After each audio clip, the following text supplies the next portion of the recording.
अब बात करें प्रोसीजर की। जब कंपनी शेयर जारी करती है जनता में, या फिर जब कंपनी शेयर जारी करती है, तब पहले बेसिक प्रोसीजर मतलब शेयर जारी करने से पहले किन किन बातों को फॉलो करना पड़ेगा, कंपनीज एक्ट और सेबी एक्ट की किन किन शर्तों को मानना पड़ेगा। और फिर बात करेंगे अकाउंटिंग प्रोसीजर की, शेयर जारी करने की, that is issue of shares. जो लोग पैसा नहीं देते हैं उनका शेयर फॉरफिट करने की, that is known as forfeiture of shares. Forfeited share वापस रीइश्यू करने की, that is known as reissue of shares. मैंने अभी बताया था कंपनी शेयर्स दो वे में जारी कर सकती है, एक तो जनता को इन पब्लिक फॉर कैश, एक अदर देन कैश। जब कंपनी शेयर जारी करती है वेंडर्स को या फिर एम्प्लॉइज को in the form of sweat equity shares. Vendors को जारी क्यों कर रहे हैं? क्योंकि कंपनी ने आज उनसे कोई एसेट परचेज की है।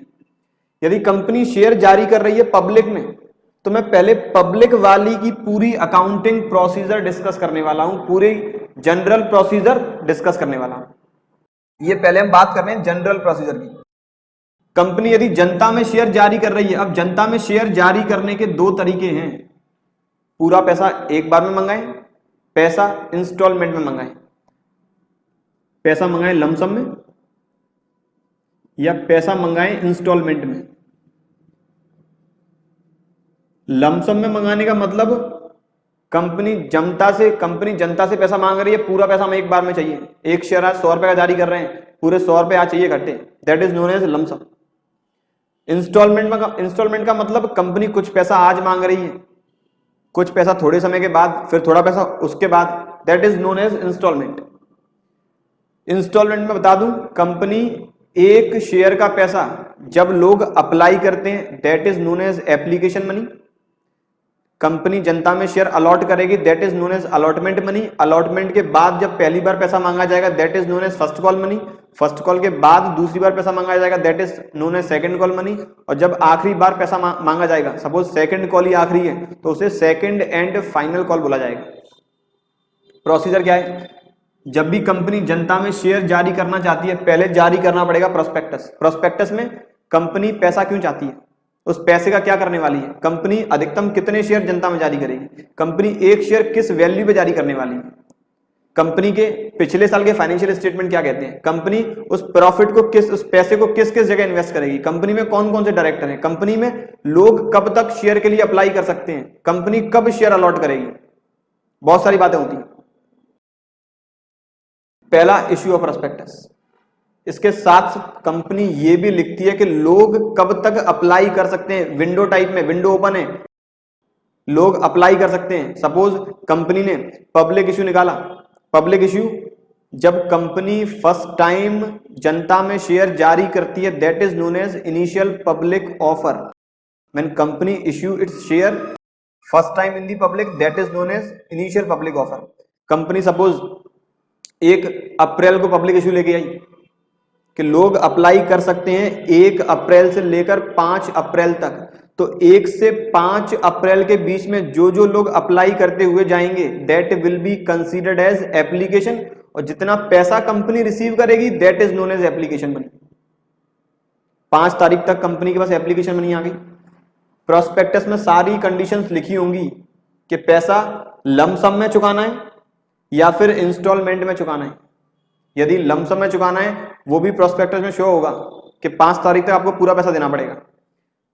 इसके बाद कंपनी एप्लीकेशन रिसीव करती हुई जाएगी, मेरे एग्जांपल में 5 तारीख तक। फिर 5 तारीख के बाद यहां पर कंडीशन आती है कि कंपनी शेयर केवल तब जारी कर पाएगी जब कंपनी को 90% एप्लीकेशन रिसीव होनी चाहिए।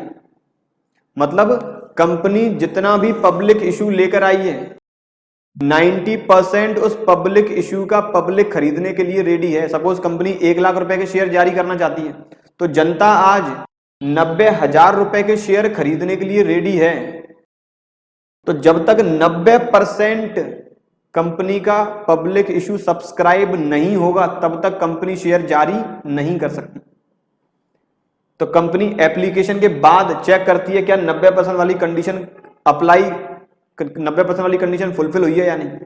यदि फुलफिल हो चुकी है, उसके बाद कंपनी अलॉटमेंट लेटर भेजना स्टार्ट करेगी, शेयर अलॉट करना स्टार्ट करेगी। जिन लोगों को शेयर कंपनी अलॉट कर देती है उन्हें लेटर ऑफ अलॉटमेंट, जिन लोगों को शेयर अलॉट नहीं हो पाया, सर अलॉट क्यों नहीं हो पाएगा?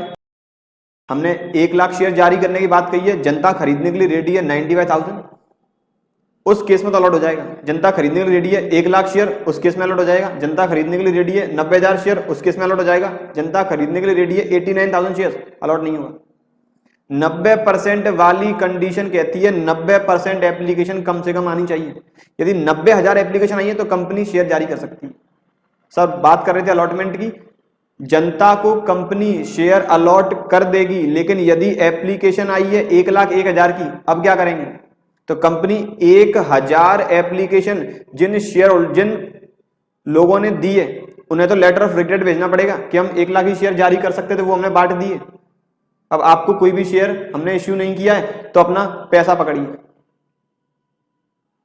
तो लेटर ऑफ अलॉटमेंट उन लोगों के लिए जो लोगों को कंपनी ने शेयर अलॉट कर दिए, लेटर ऑफ रिग्रेट उन लोगों के लिए जिन्हें कंपनी ने कोई भी शेयर अलॉट नहीं किया है।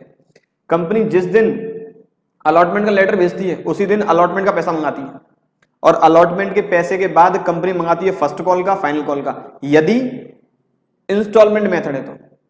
लेकिन यदि लमसम वाला मेथड है तो कंपनी ने एप्लीकेशन के वक्त ही पूरा पैसा रिसीव कर लिया होगा, एप्लीकेशन के वक्त ही, तो उस केस में कोई भी दिक्कत वाली बात नहीं। यहां पर 2 कंडीशन और याद रखनी है। कंपनी एक्ट कहता है कि कम से कम एप्लीकेशन मनी 5% होना चाहिए। 5% किसका? फेस वैल्यू का। कम से कम 5% होना चाहिए फेस वैल्यू का। सर फेस वैल्यू क्या है? एक कंपनी अपना शेयर जारी कर सकती है पार पे। पार मींस जब भी कंपनी रजिस्टर्ड होगी, आज हमें कोई नोट पहचानना है, कैसे पहचानेंगे? उस पर लिखा हुआ 10 रुपए, तो 10 रुपए का नोट है। ऐसी जब कंपनी अपनी शेयर कैपिटल रजिस्टर कराती है तो बताती है हमारे शेयर की फेस वैल्यू क्या रहेगी। सपोज फेस वैल्यू कंपनी का 100 रुपए है, इसका मतलब कंपनी के एक शेयर पर प्रिंट है 100। सर कंपनी क्या 100 रुपए का शेयर 100 रुपए में बेचेगी? नहीं, कंपनी 100 रुपए का शेयर 110 में भी बेच सकती है। कंपनी 100 रुपए का शेयर 100 रुपए में बेच सकती है। कंपनी 100 रुपए का शेयर 90 रुपए में बेच सकती है, लेकिन 90 रुपए वाली कंडीशन केवल अप्लाई होगी for future of the shares में। तो कंपनी यदि शेयर जारी करती है फेस वैल्यू से ज्यादा अमाउंट पे, that is known as issue at premium. Share जारी कर रही है फेस वैल्यू वाला शेयर फेस वैल्यू पे ही, that is known as issue at par. Share जारी कर रही है फेस वैल्यू से कम पे, वो माना जाता है इश्यू एट डिस्काउंट। तो कंपनी यदि प्रीमियम पर शेयर जारी कर रही है तो कंपनी एक्ट कहता है तब भी हम फेस वैल्यू का 5% पैसा की बात कर रहे हैं। कंपनी यदि प्रीमियम पे भी जारी कर रही है, 100 रुपए का शेयर जारी कर रही है 120 पे, कंपनी एक्ट कहता है कम से कम एप्लीकेशन पे 100 रुपए का 5% मतलब 5 रुपए आना चाहिए।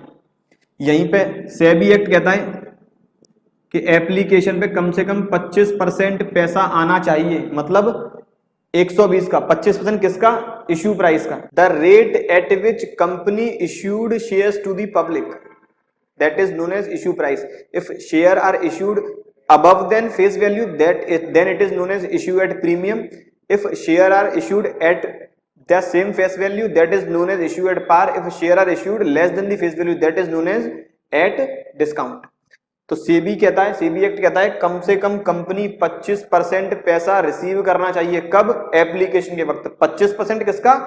इश्यू प्राइस का। ये कुछ बेसिक बातें थी। फिर इसके बाद कंपनी पैसा मंगाएगी रिमेनिंग, यदि इंस्टॉलमेंट वाला मेथड है तो फर्स्ट कॉल का और सेकंड कॉल का।